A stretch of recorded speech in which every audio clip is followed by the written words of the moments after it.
حدیث نمبر 6120۔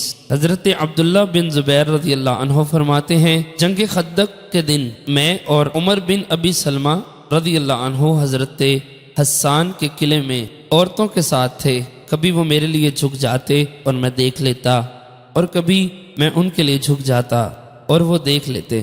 مطلب یہ کہ ان کو ان کی پیٹھ پر چڑھ کر باہر دیکھتے۔ جب میرے والد ہتھیار باندھے ہوئے گھوڑے پر سوار ہو کر بنو قریظہ کی طرف نکلے تو میں نے ان کو پہچان لیا۔ میں نے اس کا تذکرہ اپنے والد سے کیا تو انہوں نے کہا، اے بیٹے تو نے مجھے دیکھا ہے؟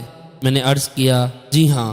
فرمایا، سنو، اللہ کی قسم اس دن رسول اللہ صلی اللہ علیہ وسلم نے میرے لیے اپنے ماں باپ کو جمع کیا اور فرمایا، میرے ماں باپ آپ پر فدا ہوں۔ حدیث نمبر 6121۔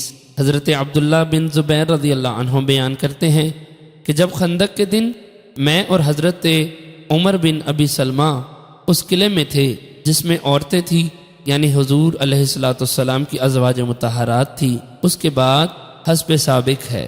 حدیث نمبر 6122۔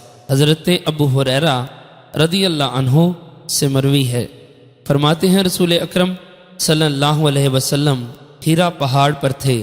حضرت ابو بکر صدیق، حضرت عمر فاروق، حضرت عثمان غنی، حضرت علی المرتضیٰ، حضرت طلحہ، حضرت زبیر رضی اللہ عنہم بھی آپ کے ہمراہ تھے کہ ایک پتھر نے حرکت کی تو رسول اکرم صلی اللہ علیہ وسلم نے فرمایا، ٹھہر جا، تجھ پر صرف نبی ہے یا صدیق یا شہید ہے۔